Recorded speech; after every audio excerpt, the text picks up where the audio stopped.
Galatians chapter 2 verses 16. गलातियों 2 उसका 16, Knowing that a man is not justified by the works of the law but by faith in Jesus Christ. ये जानते हुए कि एक मनुष्य केवल व्यवस्था के कामों से नहीं लेकिन यीशु पर विश्वास करने से What? धर्मी ठहरता है। Bible is saying two different things. लेकिन बाइबल दो उल्टी बातें क्यों कह रही है यहाँ पे फिर? Here the Bible is saying that man is not justified by works but by faith alone.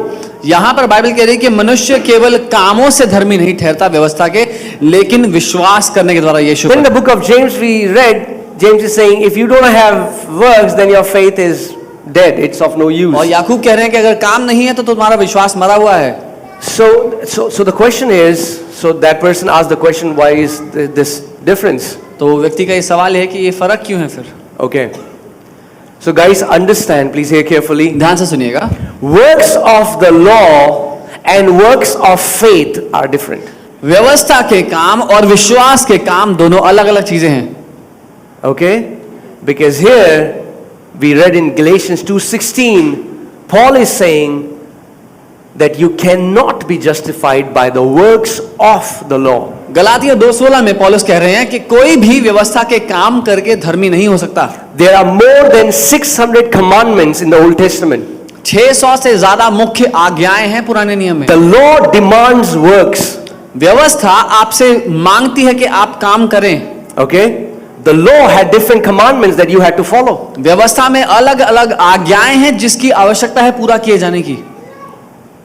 And in the Old Testament, if you are not able to do the law, और पुराने नियम में अगर आप व्यवस्था को पूरा नहीं करते then you couldn't stand before God as a righteous person. तो फिर एक व्यक्ति परमेश्वर के सामने धर्मी नहीं है। And there is only one man that ever fulfilled the law perfectly, and his name is Jesus. और केवल एक ही व्यक्ति है जिसने आज तक व्यवस्था को सिद्ध तरीके से पूरा किया है और उसका नाम यीशु है। Good works do not produce salvation. अच्छे काम उद्धार को पैदा नहीं कर सकते। Did you just hear what I said? आपने सुना मैंने क्या कहा? Good works do not produce salvation. अच्छे काम करके कोई पुण्य करके कोई इंसान उद्धार नहीं पा If सकता। you think you fast more, you pray more, you give more, you do all these things more, so you deserve heaven, you are a Pharisee. अगर आपको लगता है क्योंकि आप ज्यादा प्रार्थना करते हैं, ज्यादा उपवास करते हैं, इसीलिए आपका हक बनता है स्वर्ग जाने का, तो आप फरीसी हैं। Good works do not produce salvation, but salvation produces good works. पुण्य करने से उद्धार नहीं मिलता, लेकिन जब एक व्यक्ति उद्धार पा लेता है तो अपने आप उसके जीवन से अच्छे काम होने लग जाते हैं। That's the difference between the law and the faith. यही फर्क है व्यवस्था और विश्वास में। Are you getting what I'm saying? When Paul compares, he compares law and faith. जब पौलुस तुलना करते हैं तो वो तुलना करते हैं व्यवस्था और विश्वास की। In the law demanded works. In faith, faith gives you the ability to produce works. व्यवस्था आपसे मांग रखती है कि आप अच्छे काम करो, लेकिन विश्वास आपको क्षमता देता है उन कामों को करने की। But there are works.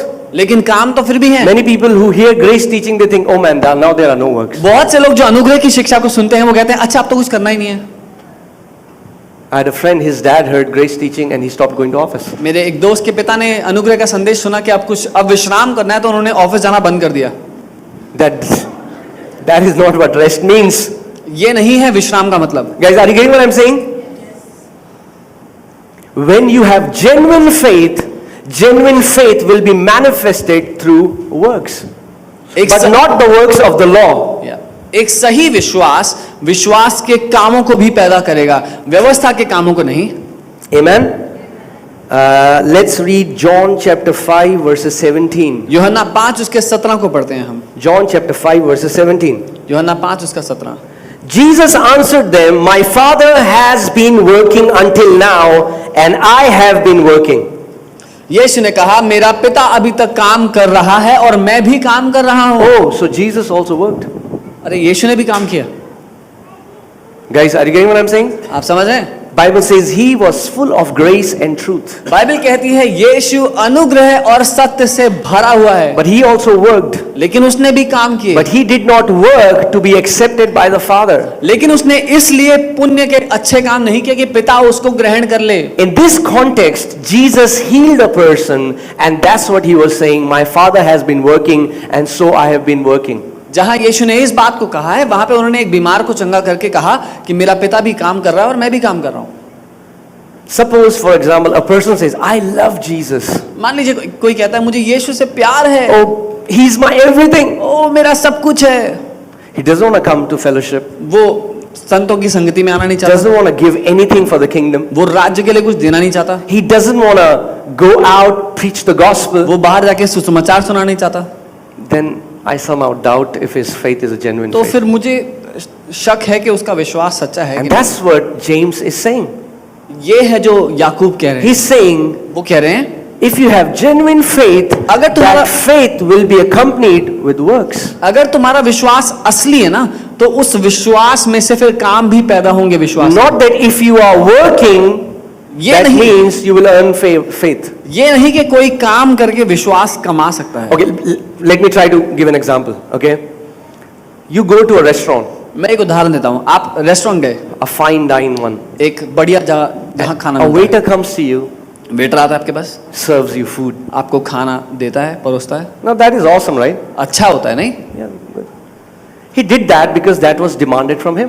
उसने ऐसा इसलिए किया क्योंकि उसका ये काम है, उससे That was मांगा गया। required of him. उससे उसको ये करना जरूरी है।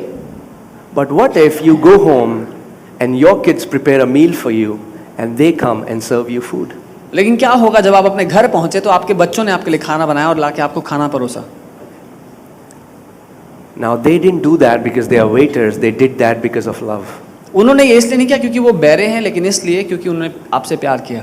When James says faith without action is dead, what is he talking about? He's saying if your brother comes to you who has a need and you pray for him, oh, let his stomach be filled, you have food. He's hungry. You say you believe in Jesus, but you don't share your food with him and you pray for him, which is hypocritical prayer. Christians love that. And you send him off. James says your faith is dead. You're not even a believer. That's what he's talking about. याकूब ये बात कर रहा है कि अगर तुम कहते हो तुम यीशु के विश्वासी हो और तुम्हारे पास एक भाई आता है जिसको आवश्यकता है और तुम कहते हो प्रभु इसका पेट भरना, और तुम्हारे पास खाना है उसको देने के लिए लेकिन नहीं देते हो और ढोंगियों की तरह प्रार्थना करते जो अधिकतर मसीह लोग करते हैं और कहते हैं प्रभु इसका पेट भरना, उसको भेज देते हो, तो आपने जो प्रार्थना की है वो व्यर्थ है, आपका विश्वास व्यर्थ है। One thing you guys need to understand is God cannot work on this earth without a man. आपको ये समझना जरूरी है कि परमेश्वर इस पृथ्वी पर काम नहीं कर सकता मनुष्य के बिना। Amen? If you see somebody is hungry and they have come to you, God says you give him. इसीलिए अगर आप देखते हैं कोई भूखा है और आपके पास आया है तो परमेश्वर कहता है कि तुम उसको खाना दो। Rather than we praying religious prayer, oh God, fill his stomach. हम धार्मिक प्रार्थना ना करेंगे प्रभु इसका पेट भर।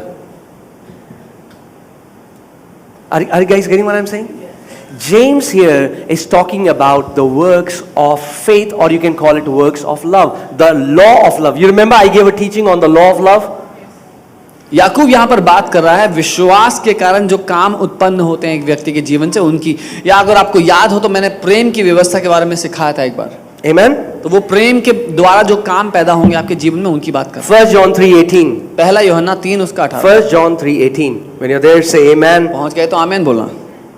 My little children, मेरे छोटे बच्चों, let us not love in word or in tongue, but in deed and in truth. हम केवल जुबान से या सिर्फ बातों में प्यार ना करें लेकिन अपने कामों में और सच में दूसरों से प्यार करें। That means if you are really abiding in the love of God, there will be fruits in your life. इसका मतलब अगर आप सच में परमेश्वर के प्रेम में बने हुए हो तो आपकी जिंदगी में फल दिखेंगे ही दिखेंगे। Amen, guys. I hope you're getting what I'm saying.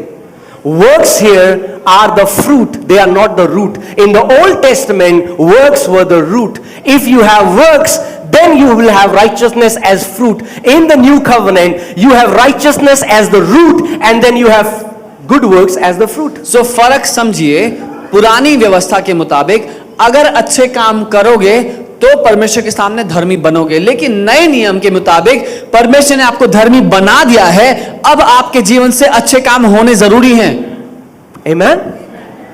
And that's what James is saying. और ये है जो याकूब कह रहा है। If you know in the church, अगर आप कलीसिया के बारे में जानते हो, you ask any believer, आप किसी भी विश्वासी से पूछें, do you have faith? क्या तुम में विश्वास है? What are they going to say? वो क्या कहेंगे? Yes. हाँ। But how do you know who has genuine faith? पर कैसे देखोगे कि किसका विश्वास असली है? Because faith, you remember I taught you on the first series, faith is acting on the word of God. आपको याद है मैंने पहले शिक्षा में सिखाया था, विश्वास है परमेश्वर के वचन के मुताबिक काम करना। Amen? It's very easy to know. If a person says Jesus is number one in my life, well, let's see where you spend most of your time. बहुत आसान है ये देखना, अगर कोई व्यक्ति कहता है कि यीशु मेरी जिंदगी में सबसे पहला है, तो देख लो उनका सबसे ज्यादा समय कहाँ जाता Some है। people are like, oh man, I have to wash my clothes and then I have to take my dog for a walk यार कपड़े धोने हैं, कुत्ते को घुमाना है, and blah blah blah. फिर I'm 50 not saying this to condemn anybody. मैं किसी पे दोष लगाने के लिए नहीं कह रहा हूँ, What I'm saying is, मैं ये कह रहा हूँ, have we really kept the Lord as our priority? क्या सच में प्रभु हमारे जीवन में कोई प्राथमिकता रखता है? Is he really the first in our lives? क्या वो सच में पहला है हमारी जिंदगी में? If a person says, man, Jesus, I'll do anything for you, but don't talk about my money because that's mine. अगर कोई कहता है यीशु मैं आपके लिए सब कुछ करूंगा लेकिन मेरा पैसा मत छूना क्योंकि वो मेरा है, All of me except my wallet. सारा का सारा मेरे बटुए को छोड़ के मैं तेरा हूँ प्रभु, There's a problem. And that means we have really not known him. इसका मतलब हमने उसको जाना नहीं है। Are you getting what I'm saying? If there is a guy and he somehow convinces a girl, you are my everything, man. I love you. You are the princess, blah blah blah, Shona baby. You know, all the emojis and all the messages, heart messages. But then he says, don't tell anybody that we are in a relationship. Just don't tell anybody. So, एक लड़का एक लड़की से कहता है कि मैं तुमसे बहुत प्यार करता हूँ, तो मेरे सब कुछ हो, मेरे दिल मेरी जान सब कुछ हो, और बाद में कहता है कि लेकिन किसी को बताना मत कि हम रिश्ते में हैं। He is a fraud. Run away from that person. वो धोखेबाज है, उससे दूर भाग जाओ। If you love Jesus, you won't be ashamed to scream on the top of your voice, I belong to Jesus. क्योंकि अगर आप यीशु से प्यार करते होंगे तो अपनी पूरे जान से चिल्लाने में आपको शर्म नहीं आएगी कि मैं उसका दीवाना हूँ। You won't care what my pupa says, what my masi says, what her nanad says. Who cares, man? We believe in Jesus and we are laid down lovers. रिश्तेदार क्या कहेंगे, इसकी टेंशन किसको है? यीशु के हम दीवाने हैं, उसके लिए हम जिएंगे। If you love somebody, you're not ashamed of them. आप जब किसी से प्यार करते हैं तो उनके कारण आपको शर्म नहीं आती है। Can you imagine a husband saying, he's trying to hide his wife. It's like, nobody should see my wife. No, man. You would show your wife, you'll tell, man, she's my wife and I'm so proud of her.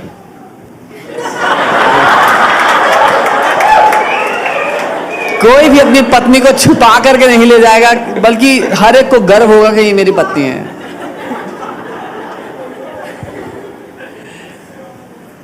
Amen? And that's Jesus said, if you want to follow me, you need to deny yourself.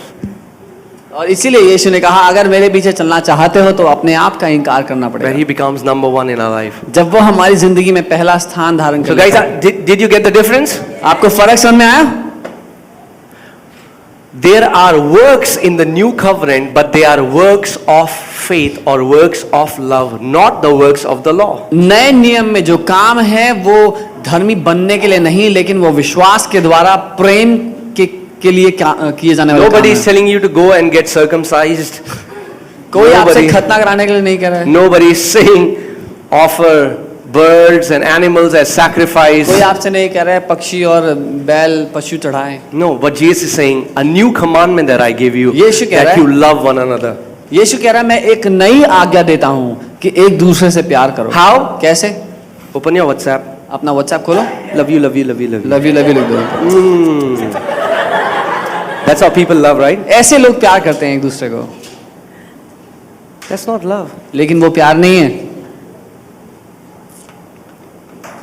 That's why in the book of John it says, don't just love in word, but love in action.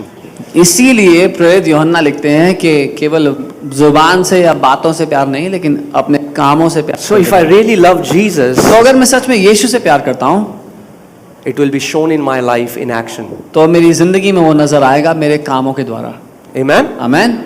That's what James is talking about. ये So- है जो याकूब कह रहे हैं। So you can see people coming in the church, but you exactly know who are the people who are walking in genuine faith. तो आप लोगों को आते हुए देखेंगे कलीसिया में, लेकिन आप देखकर जान सकते हैं कौन वो लोग हैं जो सच में विश्वास में जी रहे हैं। Everybody is not walking in faith, हर कोई विश्वास में नहीं चल रहा, because James is saying, if your faith doesn't have works, your faith is dead. क्योंकि याकूब कह रहे हैं अगर आपके विश्वास के काम नजर नहीं आते तो वो विश्वास मरा हुआ है। You are in a dead religion called dead Christianity. आप एक मरे हुए धर्म में हैं जिसका नाम मरी हुई ईसाइयत है। No, man. जी नहीं। See, understand this. When a fish gives birth, what does it produce?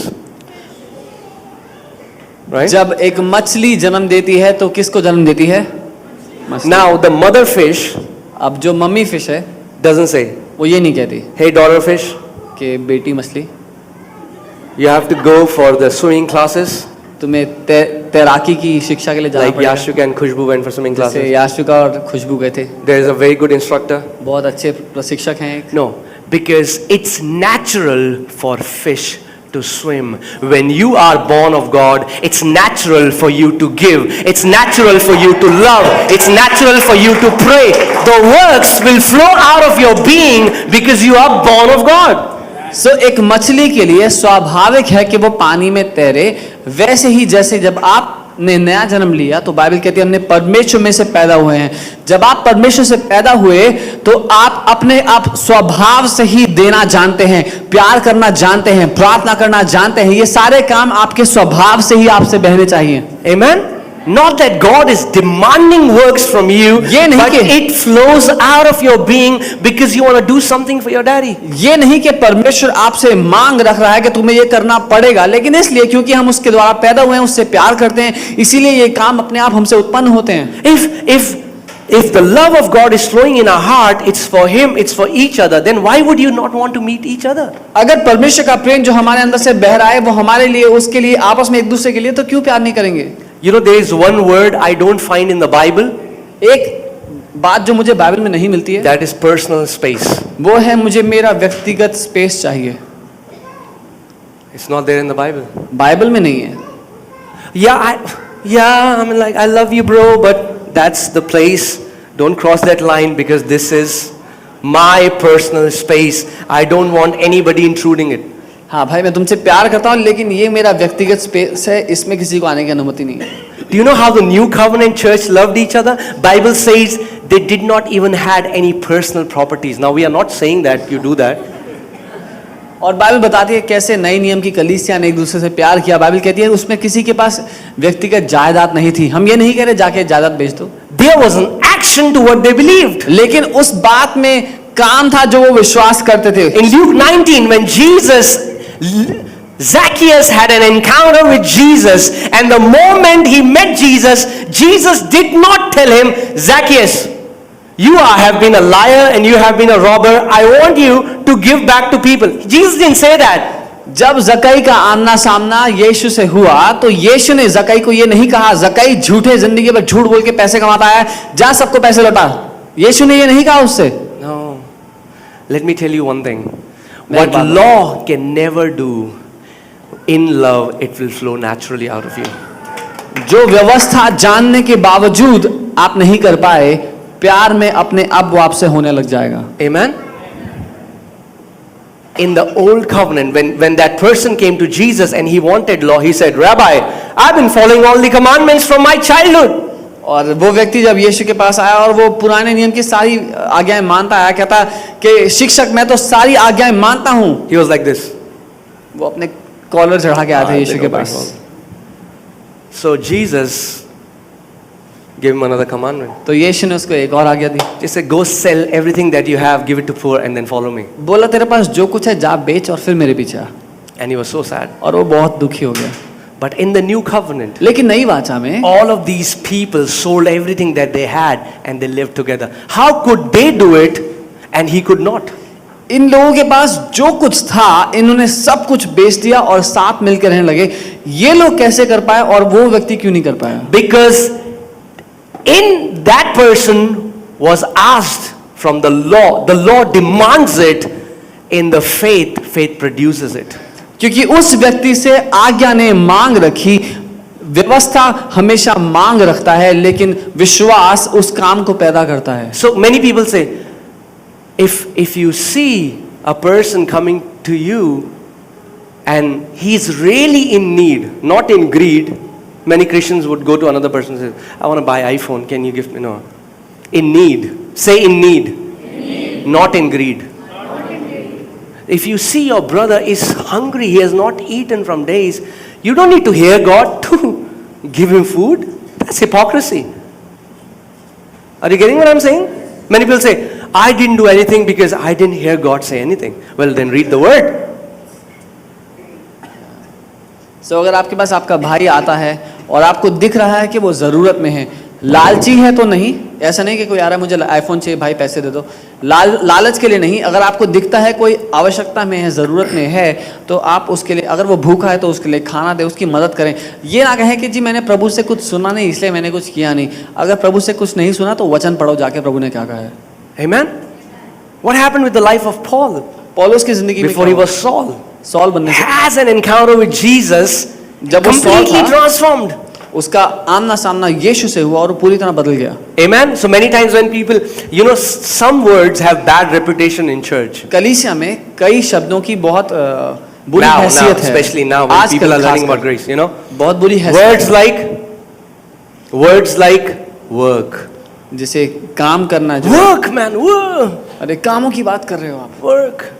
So then some people say, why should we read the Bible? Is that not work? तो कुछ Why तो should we कहते हैं- pray? Is that not work? I want to tell them, why are you breathing? That's also work. तो कुछ लोग कहते हैं हम बाइबल क्यों पढ़े, वो भी तो काम है, हम प्रार्थना क्यों करें, वो भी तो काम है, तो मैं Why do कहता you हूँ eat सांस food? भी क्यों ले रहे हो, वो भी काम है, खाना क्यों खा Why रहे do you eat food? That's also work. हो, वो भी काम है। Why do you do?